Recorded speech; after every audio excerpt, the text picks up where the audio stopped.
रात के समय तुम आकाश में अनेक नक्षत्र देखते हो, परंतु सूर्योदय होने पर नहीं देखते। तो क्या इस कारण तुम कह सकते हो कि दिन के समय आकाश में नक्षत्र नहीं होते? चूंकि तुम अपनी अज्ञान अवस्था में भगवान को नहीं देख पाते, इसी कारण ये ना कहो कि भगवान नहीं है। भगवान के असंख्य नाम और अनंत रूप है, जिनके माध्यम से उनके निकट पहुंचा जा सकता है।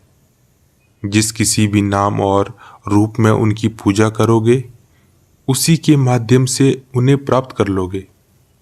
सत्य एक ही है, अंतर है नाम और रूप का। एक ही जलाशय के 3 या 4 घाट है।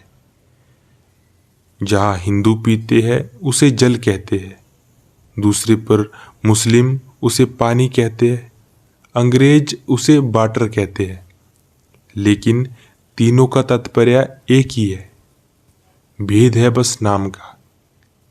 इसी प्रकार कुछ लोग सत्य को अल्लाह के नाम से पुकारते हैं, कुछ गॉड कहकर, कुछ लोग ब्रह्मा कहकर, कुछ काली, तो कुछ लोग राम, ईसा, दुर्गा तथा हरि का नाम लेकर पुकारते हैं। कोई भी निश्चित रूप से ये नहीं कह सकता कि भगवान केवल ये है और ये नहीं। वे निराकार है और फिर साकार भी। भक्तों के लिए वे रूप धारण करते हैं, किंतु ज्ञानी की दृष्टि में वे अरूप ही है। जानते हो ये किस प्रकार है? सच्चिदानंद परब्रह्मा एक अनंत समुद्र के समान है। तेज ठंडक के कारण समुद्र में यत्र तत्र बर्फ की चट्टानें तैयार हो जाती है। इसी प्रकार मानव अपने उपासकों की भक्ति की शीतलता के प्रभाव से भगवान अपने को शांत रूप में रूपांतरित करता है। दूसरे शब्दों में भगवान अपने भक्तों के सम्मुख शरीरधारी व्यक्ति के रूप में प्रकट होते हैं। पुनः जिस प्रकार सूर्योदय होने पर समुद्र के ऊपर की बर्फ पिघल जाती है, उसी प्रकार ज्ञान का उदय होने पर देहधारी भगवान फिर से अनंत एवं निराकार ब्रह्म में लय हो जाते हैं। तब साधक को ऐसा अनुभव नहीं होता कि भगवान एक व्यक्ति है, और ना तब भगवान के रूप में कुछ दिखाई देता है। परंतु ये ध्यान रखो कि साकार एवं निराकार दोनों एक ही पक्ष के दो सत्य है। एक बार एक मनुष्य जंगल में गया। वहां उसने एक वृक्ष पर एक सुंदर प्राणी देखा।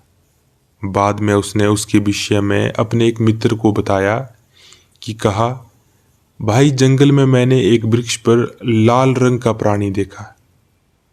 तो उसका मित्र बोला, मैंने भी उसे देखा, तुम उसे लाल क्यों कह रहे हो, वो तो हरा है।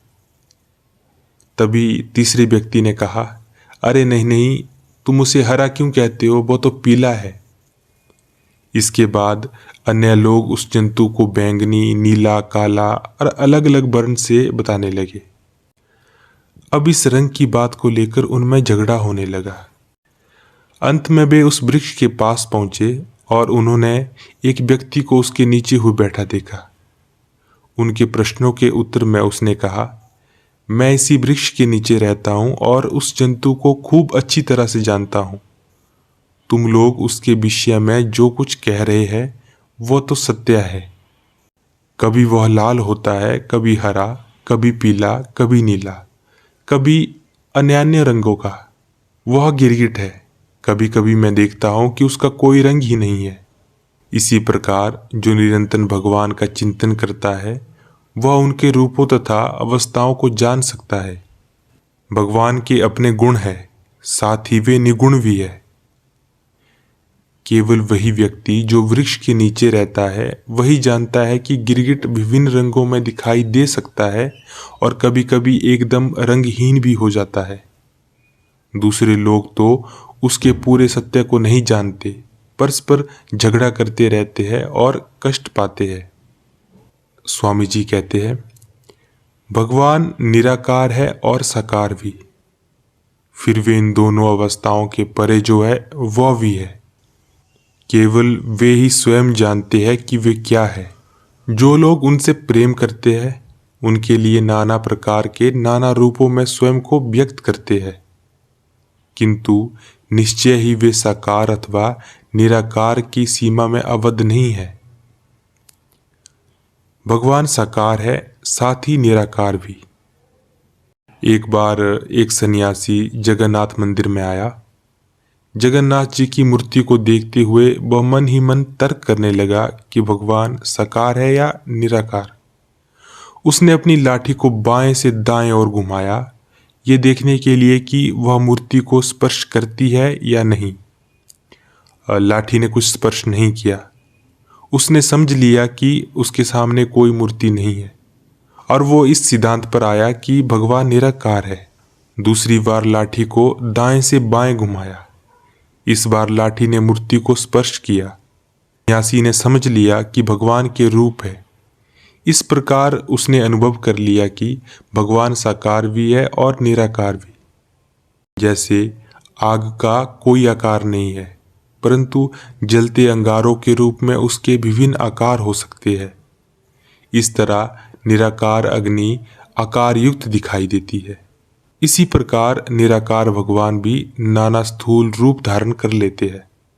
सूर्य पृथ्वी से कई गुना बड़ा है, परंतु बहुत दूर होने के कारण वह केवल एक थाली जैसा प्रतीत होता है।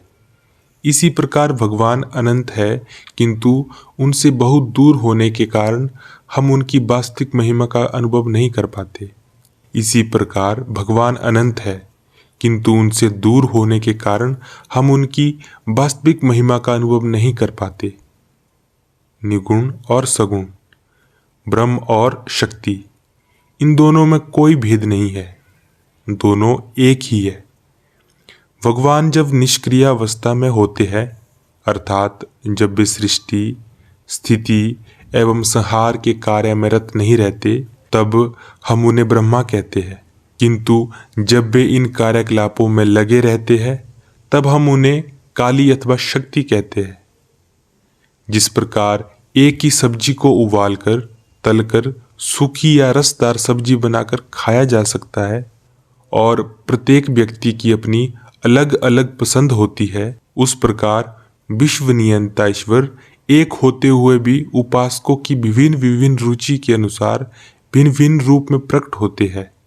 प्रत्येक साधक की भगवान के विषय में अपनी धारणा होती है, जिसे वह सबसे अधिक मूल्य देता है। किसी की दृष्टि में वे दयालु स्वामी है अथवा वात्सल्यपूर्ण पिता या मधुरहासिनी माँ है। किसी की दृष्टि में वे श्रीहत सखा है, तो किसी की दृष्टि में वे धर्मपरायण पति अथवा कर्तव्यनिष्ठ एवं आज्ञाकारी पुत्र है।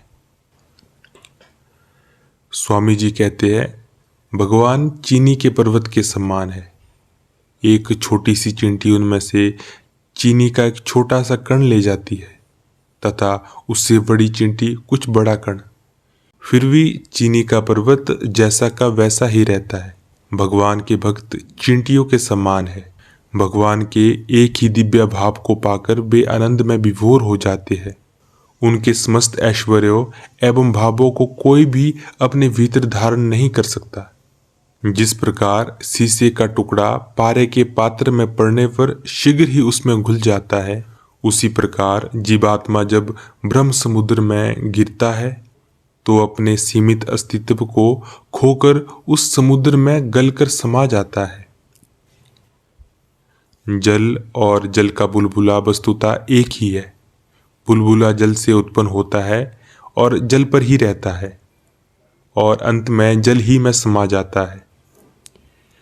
उसी प्रकार जीवात्मा तथा परमात्मा वस्तुतः एक ही है। उनमें भेद केवल उपाधि के तारतम्य का है। एक पराधीन है, दूसरा स्वाधीन। ईश्वर और जीव का संबंध वैसा ही है जैसा चुंबक और लोहे का। तो सवाल ये आता है कि फिर ईश्वर जीव को आकर्षित क्यों नहीं करते?